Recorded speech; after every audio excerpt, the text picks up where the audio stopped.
अस्सलाम वालेकुम। Household kitchen by Zainab में आप सबको खुशामदीद।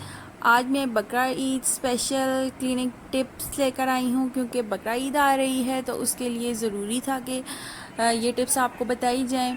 तो सबसे पहले हम लोगों ने मैंने छुरियों की टिप आपको बताऊंगी, क्योंकि छुरियाँ ही सबसे ज़्यादा बकरा ईद पे यूज़ होती हैं। ख़वातीन के लिए बहुत मसला बन जाता है अगर छुरी तेज़ ना हो। तो चलते हैं इसकी सफाई और चमकदार और तेज़ी के लिए आपके लिए मैं लेकर आई हूँ टिप्स। सबसे पहले हम लोग छुरियाँ जमा कर लेंगे और उनको अच्छी तरह से धो लेंगे, जैसे कि मैं वॉश कर रही हूँ।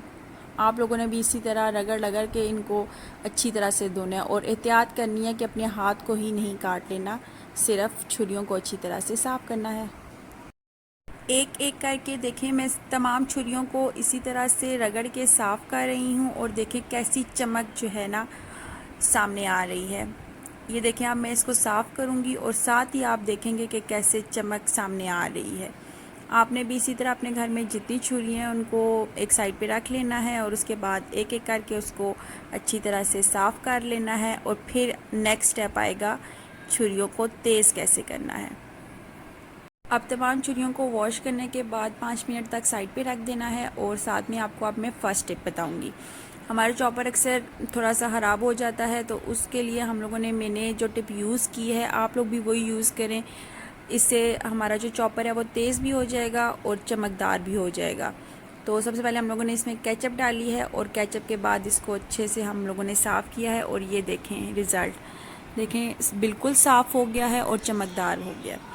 अच्छा जी, सेकंड टिप। अब हमारे पास ये मैंने छुरियों को धोकर 5 मिनट के लिए साइड पे रख दिया था, और अब ये देखें मैं फर्स्ट स्टेप पे, तो जो हमारे घर में मौजूद हर किसी के घर में छुरी तेज़ करने वाला होता है, उससे मैं इसको तेज़ करूँगी, और इसी तरह 1 बाय 1 सारों को मैं इससे तेज़ करूँगी। ये देखें बिल्कुल ही आसान तरीका है, हम घर में ईज़िली कर सकते हैं।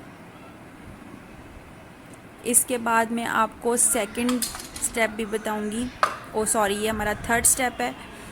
और ये देखें, कप को हम लोगों ने उल्टा करना है, और इससे हम लोग अपनी छुरी को तेज़ करेंगे।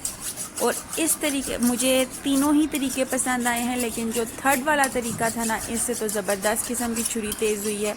और ये देखें, सिंपल आप लोगों ने कप लेकर उसको दोनों तरफ से अच्छे से रगड़ना है। और देखें, अभी मैं आपको फाइनल लुक भी इसके बाद इसका दिखाऊंगी। ये देखें कैसे ये इतनी तेज़ हो गई है कि इससे गोश्त आपका ज़बरदस्त किस्म का कट जाएगा। उम्मीद है आपको मेरी ये तीनों टिप्स बहुत पसंद आई होंगी, और आप लोग घर में यूज़ करेंगे। यूज़ करके मेरे कमेंट सेक्शन में लाजमी बताएं कि आपको मेरी ये टिप्स कैसी लगी हैं, और मेरे चैनल को ज़रूर सब्सक्राइब करें, लाइक करें मोर कंटेंट के लिए। Thank you so much. अल्लाह हाफिज़।